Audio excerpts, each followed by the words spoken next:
महात्माओं ने भगवान बुद्ध के चरणों में कोट कोट नमन करता हूँ। नमन करता हूँ बाबा साहब डॉक्टर अम्बेडकर के चरणों में और पूज्य भंते अमरज्योति जी, जिनकी सानिध्य में उनकी अनुकंपा से वर्षाभास में भगवान बुद्ध की पवित्र वाणी का नियमित वाचन धर्मोदय बुद्ध विहार श्रीनगर कॉलोनी फिरोजाबाद रोड आगरा से नियमित किया जाता है। भगवान बुद्ध की पवित्र अमृत वाणी से सम्मानित सभी धर्म प्रेमी और समस्त श्रोतागण जो सोशल मीडिया के माध्यम से, फेसबुक पेज के माध्यम से और हमारे यूट्यूब चैनल भारत गौरव बुद्ध के माध्यम से सुन रहे हैं और उसे फॉरवर्ड कर रहे हैं, इससे भारत की समस्त जनता लाभान्वित हो रही है। सम्मानित उपासक उपासिकाओं, आज हम 7वां अध्याय और भगवान बुद्ध एक विश्व में और भारत की पवित्र सरजमी पर युग परिवर्तनकारी घटना को जन्म देते हैं और वो यह कि स्त्रियों को मनुष्य के बराबर धर्म में स्थान देते हैं। अभी तक आपने सुना होगा कि उन्होंने अपने संघ में तमाम राजा महाराजा, क्षत्रियों, ब्राह्मणों और शूद्र वर्ग से कमजोर वर्ग के लोगों को, जिन्हें लोग स्पर्श करना उचित नहीं समझते थे, उन्हें भी अपने धर्म में शामिल करके उन्हें धर्म लाभ कराया। साथ ही साथ समाज के सेवा के लिए उन्हें जिम्मेदारियां दी। अब भगवान बुद्ध की अमृत वाणी में महिलाओं का प्रवेश शुभारंभ हो रहा है। महाप्रजापति गौतमी और यशोधरा तथा उनके साथ की स्त्रियों का प्रविज्या। महाप्रजापति गौतमी भगवान बुद्ध की माँ थी। जन्म माता महामाया ने दिया। अल्प आयु में ही छोड़ कर वो दुनिया से चली गई। उनकी मौसेरी माँ प्रजापति ने 7 दिन के दूध मोहे बच्चे बालक सिद्धार्थ गौतम को पाला पोसा और उनकी छत्र छाया में भगवान बुद्ध विवाहित होकर के घर से प्रवृत्त होकर अरहत हुए। भगवान बुद्ध अरहत होने के बाद में जब उन्होंने अपनी अमृत वाणी का उपदेश देना शुरू किया तो उनके धर्म के उपदेश से लोगों का कल्याण होने लगा। वो सांसारिक बंधनों से मुक्त होने लगे। उनको सुखमय जीवन, शांतमय जीवन, परम आनंद की अनुभूति होने लगी। इसी श्रृंखला में जब तथागत कपिलवस्तु में पिता के घर पर पधारे थे तो शाक्य स्त्रियां भी संघ में प्रविष्ट होने के लिए उतनी ही उत्सुक थी जितनी कि पुरुष। ऐसी स्त्रियों की अगुवाई कोई और नहीं कर रहा था, स्वयं महाप्रजापति गौतमी कर रही थी। जिस समय तथागत साक्यों के निग्रोध ग्राम में ठहरे हुए थे, महाप्रजापति गौतमी उनके पास पहुंची और बोली, भगवान, यह बहुत अच्छा रहेगा यदि स्त्रियों को भी तथागत के धम्म विनय के अनुसार प्रवृत्त होने की अनुमति मिले। गौतमी से बोले, रहने दे, ऐसी विचार को मन में उत्पन्न न होने दे। दूसरी और तीसरी बार भी महाप्रजापति गौतमी ने अपनी यही प्रार्थना दोहराई और दूसरी तथा तीसरी बार भी यही उत्तर मिला। महाकारुणिक भगवान बुद्ध जब कपिलवस्तु में आए थे तो उनका पुत्र राहुल प्रवृत्त हुआ, बहुत सारे शाक वंश के राजकुमार प्रवृत्त हुए। तभी उनकी माता महाप्रजापति गौतमी ने भी बहुत सारी रानी और सखियों को साथ लेकर के भगवान बुद्ध के धर्म में प्रवृत्त होने की इच्छा जाहिर की। तब तथागत गौतम बुद्ध ने अपनी माँ से कहा, रहने दो, रहने दो। इस तरीका से उन्होंने 3 बार कहा और माता महामाया प्रजापति भी 3 बार यही आग्रह करती रही कि आप अपने शरणागत महिलाओं को भी होने दें। तब महाप्रजापति गौतमी बहुत ही दुखी और चिंतित हुई और सिर झुकाकर तथागत के आगे नमन करके आंखों में आंसू लिए रोती हुई चली गई, क्योंकि तथागत बुद्ध ने माँ को धम्म में प्रवृत्त होने से मना कर दिया। तो वो विलाप करती रही, अपना दुख व्यक्त करती रही। जब तथागत नियोगधराम के चारिका के लिए निकल गए तो वहाँ महाप्रजापति गौतमी और दूसरी शाक स्त्रियाँ इकट्ठी हुई और उन्होंने संघ में अपने प्रवेश के लिए पुनः प्रार्थना की। तथागत द्वारा उस प्रार्थना को स्वीकार में किए जाने का आगे विचार किया जाएगा, यह कहकर के उन्हें उस समय आश्वासन दिया। शाक्य स्त्रियों ने तथागत की अस्वीकृति को अंतिम निर्णय नहीं माना।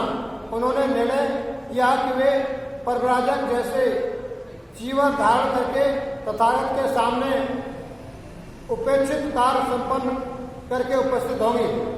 तो माता महाप्रजापति की देखरेख में उनकी अनुयायी में बहुत सारी महिलाओं ने सोचा कि तथागत इस तरीके तो हमको टाल टोल करते रहेंगे, संघ में शामिल नहीं कर रहे, बार बार मना कर रहे हैं।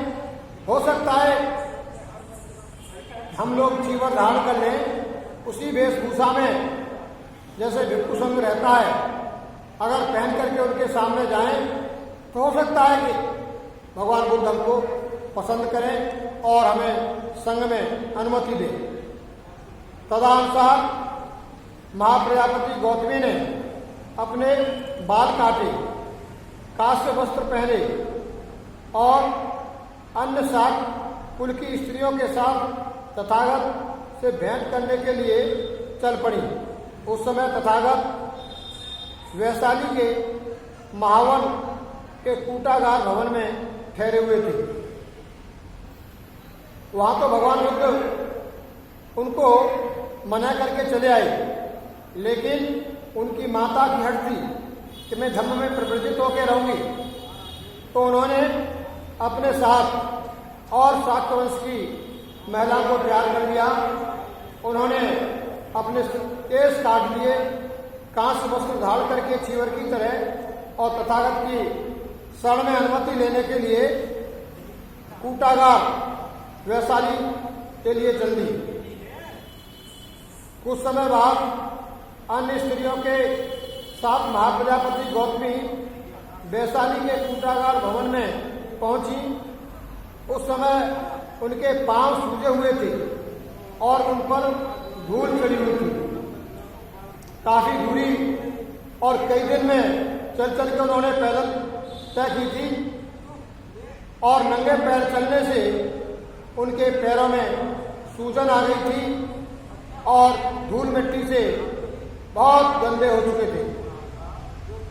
उन्होंने अपनी वही प्रार्थना दोहराई जो तथागत के निग्रोध राम में विहार करते समय की थी।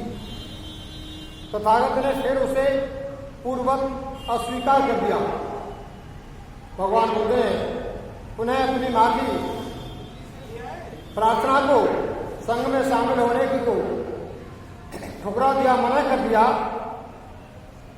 तब उन्होंने महाप्रजापति से पूछा, तुम यहां इस प्रकार बरामदे के बाद सूजे हुए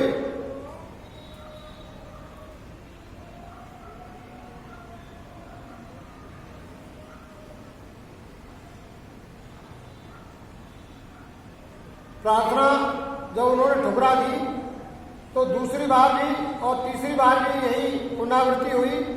तो वो दरवाजे के बाहर जाकर खड़ी हो गई, सोच रही थी कि क्या करें और क्या न करें। जिस समय वे इस प्रकार खड़ी हुई थी तो आनंद ने कूटागार की ओर जाते हुए देखा और पहचान लिया।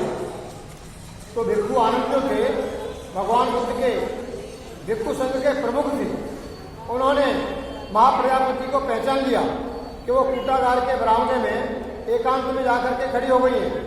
जब भगवान बुद्ध ने मना कर दिया तो उन्होंने देख लिया, तब वो महाप्रजापति के पास पहुंचे। कौन? आनंद। तुम यहाँ इस प्रकार बरामदे के बाद सूजे हुए और धूल भरे पैरों के साथ दुखी और आंखों में आंसू लिए रोती हुई क्यों खड़ी हो? तुम्हारे पैर सूजे हैं और उन पर धूल चढ़ी हुई है। गौतमी बोली, हे आनंद, क्योंकि तथागत स्त्रियों को घर से बेघर हो अपने धर्म और विनय के अनुसार प्रवृत्त होने की आज्ञा नहीं देती। मैं इस बात से दुखी हूँ। महाप्रजापति जी बताती आनंद को कि मैं अपने साथ शाक्य वंश की तमाम श्रद्धावान स्त्रियों को साथ लेकर के घर से बेघर करके और पैदल चल करके भगवान बुद्ध की शरणागत होने के लिए आए, लेकिन तथागत ने हमारी अनुरोध को ठुकरा दिया है। तब आनंद थे वहां गए जहां तथागत विराजमान थे और झुककर अभिवादन करने के बाद वह एक ओर बैठ गए। इस प्रकार बैठे हुए आनंद ने तथागत से निवेदन किया, भगवान देखिए, महाप्रजापति गौतमी बरामदे के बाहर खड़ी हैं, उनके पांव सूजे हुए हैं, उन पर धूल चढ़ी हुई है, वे दुखी हैं, आंखों में आंसू भरे हुए रो रही हैं, क्योंकि तथागत स्त्रियों को घर से बेघर होकर धम्म और विनय के अनुसार प्रवृत्त होने की आज्ञा नहीं देती। भगवान कितना अच्छा हो यदि स्त्रियों को भी इच्छा अनुसार प्रवृत्त होने की आज्ञा मिल जाए। भगवान बुद्ध महिला को संघ में शामिल करने से रोकने के पीछे कई कारण बताते थे।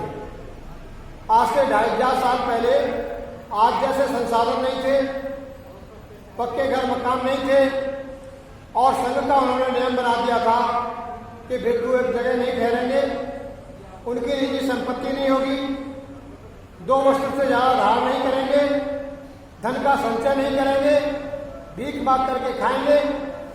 तो भगवान बुद्ध बार बार स्त्रियों की जो प्रकृति होती है, उनकी कुछ अलग समस्याएं होती हैं, उनको ध्यान में रख करके भगवान बुद्ध बार बार अपनी माता को संघ में शामिल होने से मना कर रहे थे, क्योंकि स्त्रियां पैदल कहाँ यात्रा करेंगी, किस किस तरीके से यात्रा झेलेंगी, पुरुष में और महिला में शारीरिक बनावट से प्राकृतिक रूप से अंतर है। इसलिए भगवान बुद्ध उनको बार बार मना कर रहे थे।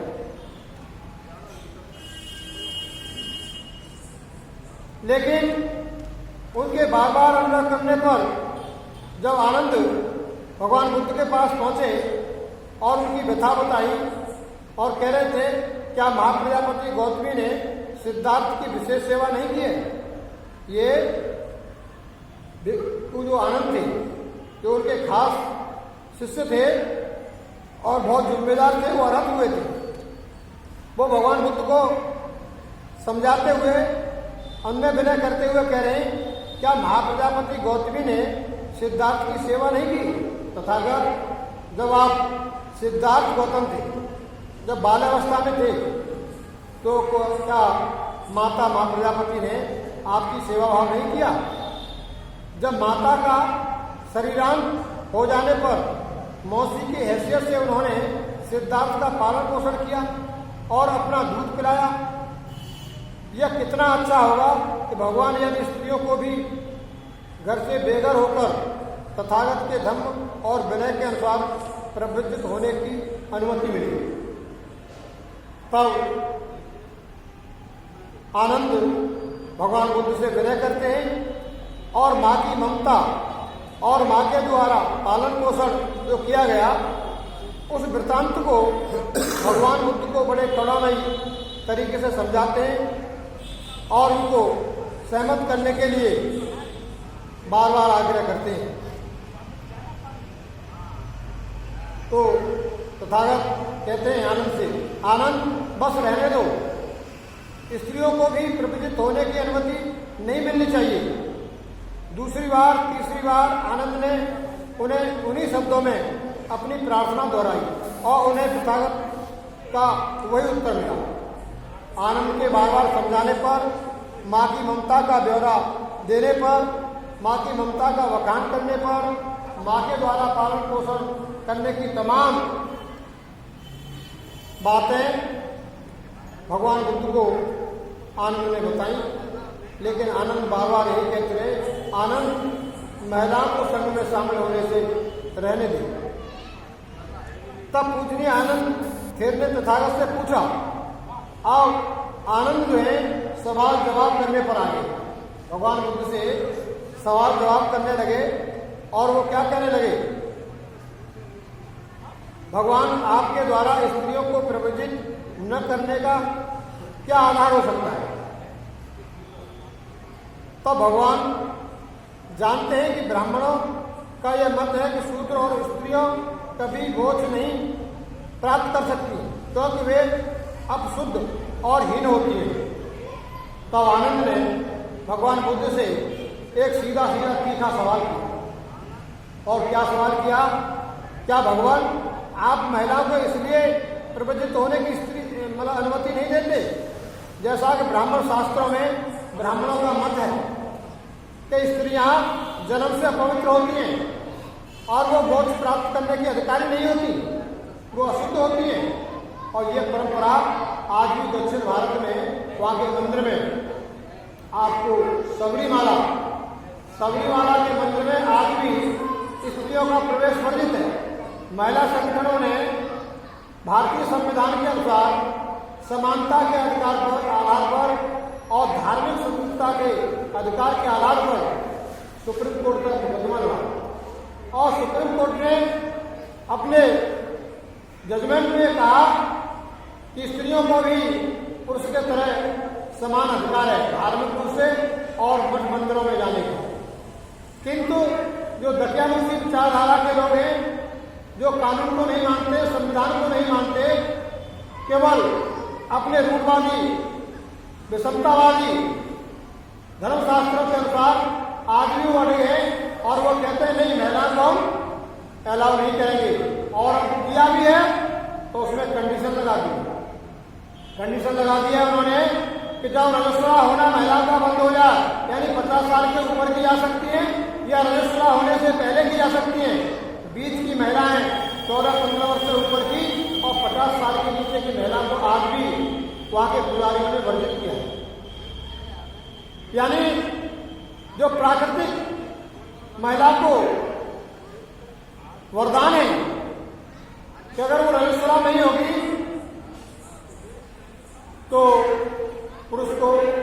को बच्चों को जन्म नहीं दे सकते।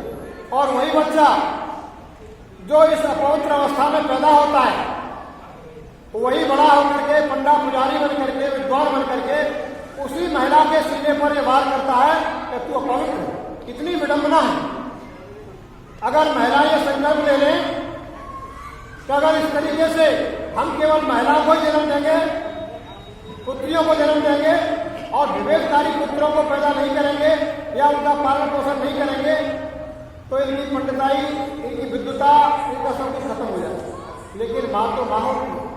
माँ का दिल कितना बड़ा होता है, इतना उनके साथ में भेदभाव होते हुए भी बहुत ही कारुण्य भावना से वो बेटा बेटी दोनों का पालन करते हैं। दुख जब होता है जब वही बेटा उस माँ को अपवित्र बताता है। उस अपवित्र प्रक्रिया से जन्म लेने के बाद भी उसे पवित्र हो जाता है। पता नहीं वो कैसी प्रक्रिया से गुजरता है तो वो इतना पवित्र हो जाता है कि माँ पवित्र भी हो पाती। तो ये इतनी विषमता है, ये विषमता आज भी जारी है और इसके लिए हमारी माता बहनों को संघर्ष जारी रखना चाहिए अपने हक के लिए। मैं तो इस छोटी सी धर्मगोष्ठी के माध्यम से समस्त मातृशक्ति को सशक्त नमन करता हूँ कि मातृशक्ति के कारण ही हमारा आज जन्म है। हम बोलते हैं, हम उनके मान और सम्मान को सशक्त नमन करते हैं और हम पुरुष के बराबरी नहीं बल्कि उनको पुरुष से बढ़कर के हक और सम्मान देने की बचत है। तब पूजनीय आनंद ने तथागत से पूछा कि भगवान आपके द्वारा स्त्रियों को प्रवृत्त न करने का क्या आधार हो सकता है? तो भगवान जानते हैं कि ब्राह्मणों का मत है शूद्र और स्त्रियां कभी मोक्ष प्राप्त नहीं कर सकती। ऐसा ब्राह्मण शास्त्रों का मानना है, ब्राह्मणों का मानना है, क्योंकि वे अपशुद्ध और हीन होती हैं। इसलिए वे शूद्र और स्त्रियों को प्रव्रज्या नहीं देने देते। आनंद ने कहा यही तो ब्राह्मणी परंपरा है। वो समस्त स्त्रियों को और समस्त शूद्रों को ही प्रव्रज्या नहीं देते, अपने शिष्य नहीं बनाते, धर्म क्षेत्र में कोई स्थान नहीं देते। इसलिए शूद्रों की ऋषि मुनियों की संख्या नग्न है और युवा भी तो उनका धर्म के आधार पर कल्याण भी किया गया। तो क्या भगवान आप उसी परंपरा के अनुसार इस व्यवस्था को कायम रखना चाहते हैं, स्त्रियों को प्रव्रज्या नहीं देना चाहते? तो क्या तथागत का भी यही मत है जो ब्राह्मणों का है? क्या तथागत ने शूद्रों को भी ठीक उसी प्रकार संघ में प्रवेश नहीं किया जैसे ब्राह्मणों को? और वो आगे कहते हैं कि भगवान फिर आपने संघ में तो